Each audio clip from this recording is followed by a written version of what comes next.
અમદાવાદમાં તંગ પરિસ્થિતિને જોતા પેરામિલિટરી ફોર્સની 5 કંપનીઓ મંગાવી દેવામાં આવી છે। આ જવાનોએ શહેરના સંવેદનશીલ વિસ્તારોમાં ફ્લેગ માર્ચ શરૂ કરી દીધું છે। અમદાવાદમાં સોલા, ઘાટલોડિયા, વાડજ, રાણીપ, નિકોલ, વસ્ત્રાલ ઉપરાંત જીએમડીસી ગ્રાઉન્ડથી સોલા, ભોયંગદેવથી સાયન્સ સિટી જવાના રસ્તો આ ફ્લેગ માર્ચ શરૂ કરી દેવામાં આવ્યું છે।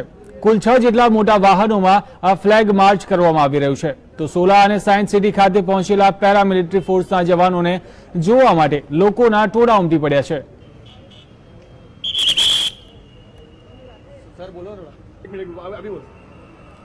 તો આપ દ્રશ્યોમાં જોઈ રહ્યા છો કે પેરામિલિટરી ફોર્સ દ્વારા ફ્લેગ માર્ચ ચાલી રહ્યો છે।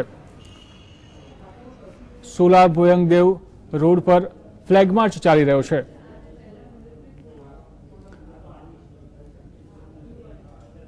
અને આપ દ્રશ્યોમાં જોઈ રહ્યા છો કે બસને પણ તોફાની તત્વોએ ટાર્ગેટ બનાવીને આગચંપી કરી હતી।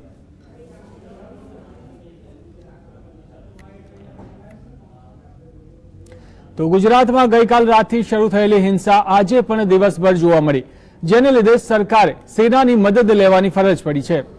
રાજ્યમાં સુરક્ષાકર્મીઓની કુલ 133 કંપનીઓ ઉતારવામાં આવી છે। આર્મીની 7 કંપનીઓને અતિ સંવેદનશીલ વિસ્તારમાં તૈનાત કરવાના આદેશ આપી દેવાયા છે, જ્યારે કે અમદાવાદમાં એસઆરપી, સીઆરપીએફ, બીએસએફની 49 કંપનીઓ, સુરતની 10 કંપનીઓ, વડોદરાની 6 કંપનીઓ અને રાજકોટની 3 કંપનીઓ તૈનાત કરવામાં આવી છે।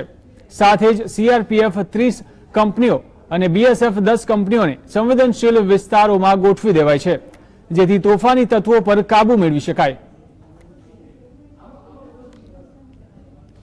આગળ વાત કરીએ તો અમદાવાદમાં તંગ પરિસ્થિતિને જોતા પેરામિલિટરી ફોર્સની 5 કંપનીઓ મંગાવી દેવાઈ છે।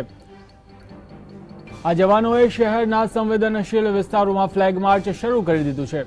અમદાવાદમાં સોલા, ઘાટલોડિયા, વાડજ, રાણીપ, નિકોલ, વસ્ત્રાલ ઉપરાંત જીએમડીસી ગ્રાઉન્ડથી સોલા, ભોયંગદેવથી સાયન્સ સિટી જવાના રસ્તે આ ફ્લેગ માર્ચ શરૂ કરી દેવાયું છે। કુલ 6 જેટલા મોટા વાહનોમાં આ ફ્લેગ માર્ચ કરવામાં આવી રહ્યું છે।